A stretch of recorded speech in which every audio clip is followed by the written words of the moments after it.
अस्सलामुअलैकुम, मैं डॉक्टर रऊफ़ राना अपने डिजिटल चैनल पर आपको खुशामदीद कहता हूं। इस वीडियो में इंतहाई अहम मालूमात आपके साथ शेयर करूंगा कि सिरप को खोलने के बाद कितनी देर तक हम इसका इस्तेमाल कर सकते हैं। अमूमन लोग सिरप की एक्सपायरी डेट को देखते हैं और उसका इस्तेमाल बहुत देर तक करते हैं।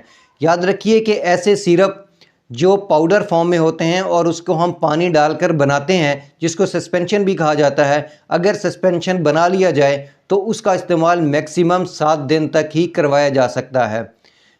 और ऐसे सिरप जो कि लिक्विड फॉर्म में होते हैं और हम इसको खोल लेते हैं और खोलने के बाद इसका इस्तेमाल 1 माह तक करवाया जा सकता है।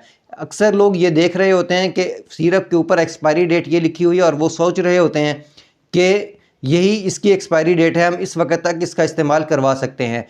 सिरप की ये एक्सपायरी डेट उस वक्त तक है जब तक कि वो बंद हो, सील पैक हो। जैसे ही हम उसको खोल देते हैं, बहुत सारे जरासीम एनवायरनमेंट से उसके अंदर दाखिल होते हैं। एनवायरनमेंट चेंजिंग की वजह से वो सिरप आहिस्ता आहिस्ता ख़राब होना शुरू होता है। बिल्कुल उसी तरह जैसे कोई हमारी खुराक ख़राब होना शुरू होती है, इसी तरह ये सिरप भी ख़राब हो सकता है। तो इसलिए ज़रूरी है कि जो भी सिरप अगर आप खोल लें तो उसके ऊपर डेट लिख लें कि फ़लाँ डेट को हमने ये खोला है और 1 माह बाद इसको डिस्कार्ड कर दें, वरना ये सिरप फ़ायदे के तो नहीं देगा, बच्चे को नुकसान दे सकता है। इसलिए ज़रूरी है कि 1 माह के बाद सिरप का इस्तेमाल ना करें। मुझे उम्मीद है कि मेरी ये मालूमात आपके लिए फ़ायदेमंद होगी। अल्लाह आपको और आपके तमाम अहले खाना को सेहत वाली ज़िंदगी अता करे। अल्लाह हाफ़िज़।